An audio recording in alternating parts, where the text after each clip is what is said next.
Okay, so Anthropic recently released Skills for Claude. And according to some people, this is probably bigger and better than MCP servers. Well, we'll have to see that. However, I think if you are trying to build repeatable workflows where the agent has to follow certain SOPs, then Skills is definitely something you want to look at.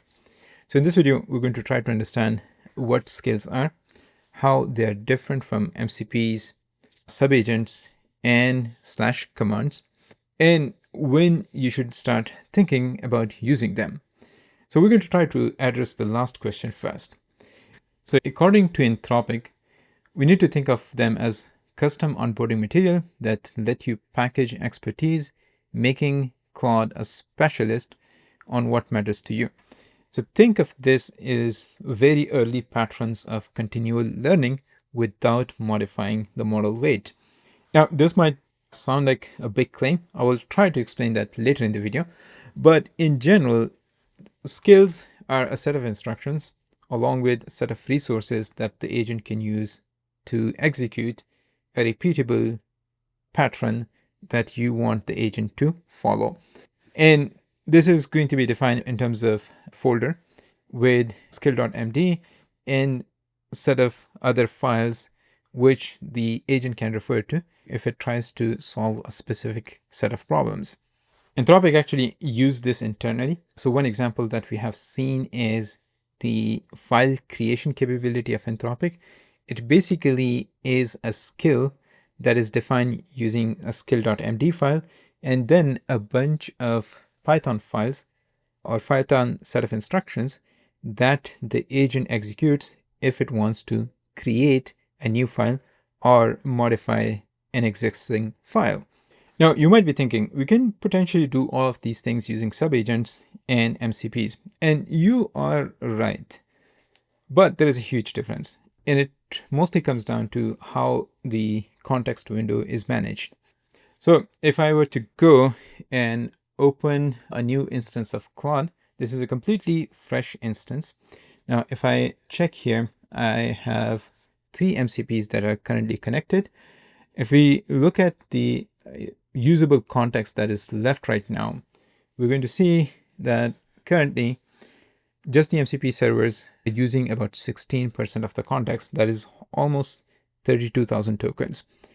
The way this happens is that whenever you connect an MCP server, it is going to load all of the different tools that are available to that MCP server, and then the agent has to figure out which tool to use at what step.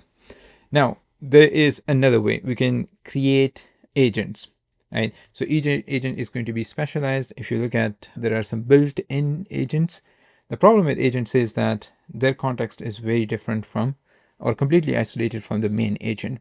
So when we call a subagent, the subagent is going to execute a set of instructions, do a set of operations, but the output is going to only contain the final outcome or the results. It doesn't actually pass on the rest of the context or the operations that it did to the main agent.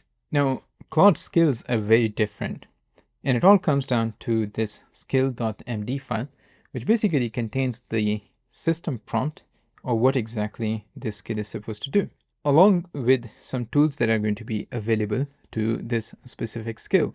So for example, here's a custom skill. This is created by Anthropic team, and it just contains a bunch of Python functions which are wrapped in a class, which does multiple different things. Now, if we look at the skill.md file for this, it basically describes what the skills is. So this provides comprehensive financial ratio analysis for evaluating company performance, profitability, liquidity, and valuation. Here are different capabilities, how to use it, what are the input format, output format, and a couple of usage examples. Now, you might be thinking, it looks very similar to an MCP server if we think of these as tools, right? But there is a huge difference. The first thing is skill are specialized. So these are for repeatable workflows, and you actually tell the agent how to use these tools and in which order. And the second is how exactly the context is managed when we're using skills. So for this, we're going to quickly look at the structure of skill.md. The first part is a very quick description of what exactly the skill does.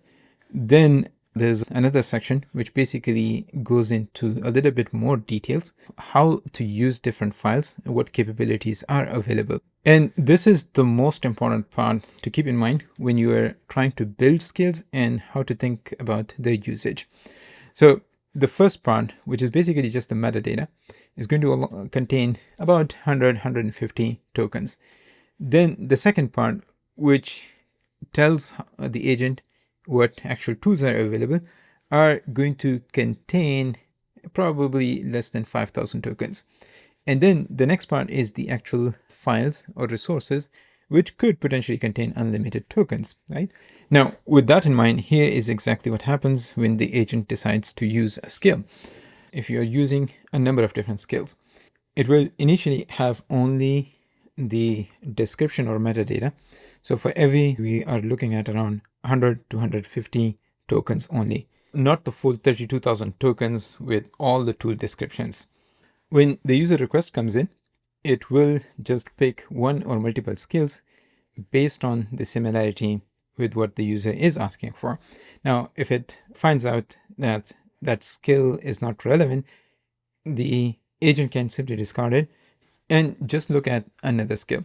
And then it loads the body and start using those tools. Now, according to Anthropic, this progressive disclosure is the core design principle that makes agent skills flexible and scalable, like a well-organized manual that starts with a table of content, then specific chapters, and finally a detailed appendix. Skills let Claude load information only as needed. This is, I think, a huge benefit of skills when it comes to context management. They actually released a whole engineering blog post about equipping agents for the real world with agent skills, which is definitely worth reading. Now, a skill can also include subagents and even MCP servers. But I hope this gives you a very good idea of how skills are different than MCP servers, subagents, slash commands. Now, I don't think we talked about slash commands in this video, but these are essentially custom workflows that you can trigger manually. Claude Code comes with some of these slash commands that you probably have seen in action. So what exactly is inside the skill? In the markdown, you can have references to other markdowns. This is the skill.md file, which will enable the model or the agent to perform different actions. And this also brings me to that continual learning concept that I mentioned in the beginning of the video. But before that, let's have a quick look at this example markdown file.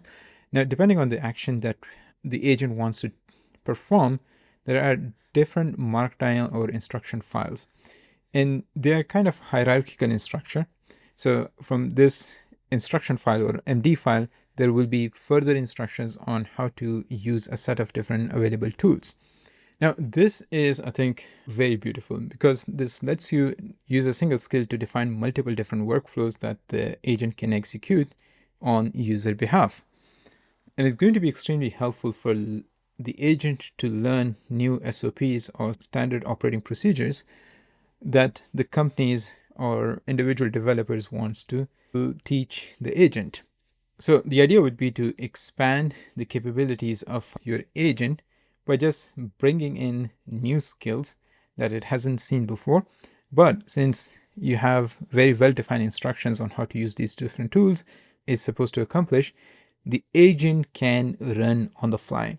Now, this is a crude example of continual learning where you don't have to retrain your model anymore, but you're able to provide new skills or capabilities.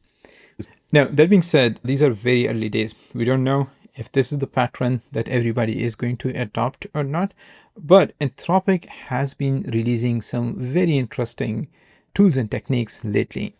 And I think you have to appreciate some of the engineering elegance of these solutions and tools.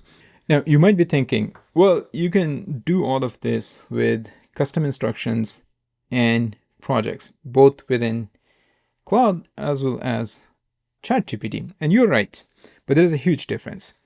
The first thing is that the documents that you provide to a project, that becomes just the knowledge base, right? Here, it's composable. So Claude automatically identifies which skills are needed and coordinates their use. But I think here's the best part, that you can use the same skill that you built once across Claude apps, Claude code, and APIs. And I think you will be able to potentially also share the skills that you create, which I think is going to be extremely helpful. So skills are already available on the API, Claude code, and Claude web interface. So if you go to, or actually the desktop app as well, if you go to capabilities, you're going to see these are skills created by Anthropic. You can create your own skills as well. I'll show you the structure. There are a number of different skills. So for example, there's a canvas design, brand guidelines. So this is a really good example of custom skills. If you want to create some brand guidelines, you can actually create a skill around that. There is also a pretty neat skill creator. So Claude can actually use this to create your skills for you automatically. There's also an MCP builder, and I believe there are going to be a number of different skills coming up. Okay, so I'm going to go to Claude and I'm going to ask it to create a skill. Can you create a skill that is going to enable the agent to do thorough code reviews? Okay, so we're going to just send this and let's see what it does. All right, so it's right now using the skill creator. That's basically the documentation. And you can see that it kind of goes through multiple different levels. So initially it looks at the top level, then it looks at the tools that are available, and so on and so forth. Now, right now it's creating that skill.md file for us. It basically has different workflows that the agent needs to follow if it's going to perform a code review. So this is extremely helpful because sometimes companies have their own internal templates that they want the developers to follow.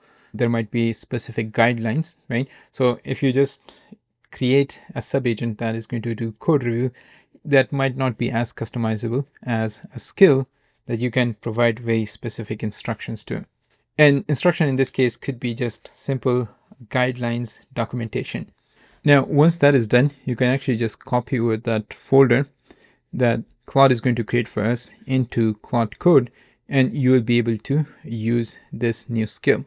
So do let me know if you are interested in that. They have very interesting developer documentation around how to think about building skills, what exactly is supposed to be in there. So we need to have that higher level skill.md file, then references, examples of the different workflows that you want to build, and then the actual tool implementation. So if you're interested in learning more about this, let me know. I'll probably create a more detailed video on this topic. Now, the future is going to tell whether this is going to be adopted by the industry or not, but I think there is a potential. Although we are also seeing kind of a divide. So for example, if you look at something like agents.md, almost every other coding agent is adopting it except Claude Code. But these are very early days, and we're going to see some standards coming up. Do let me know what your thoughts are, but I hope this video was useful in understanding what these new skills are. Anyways, I hope you found this video useful. Thanks for watching, and as always, see you in the next one.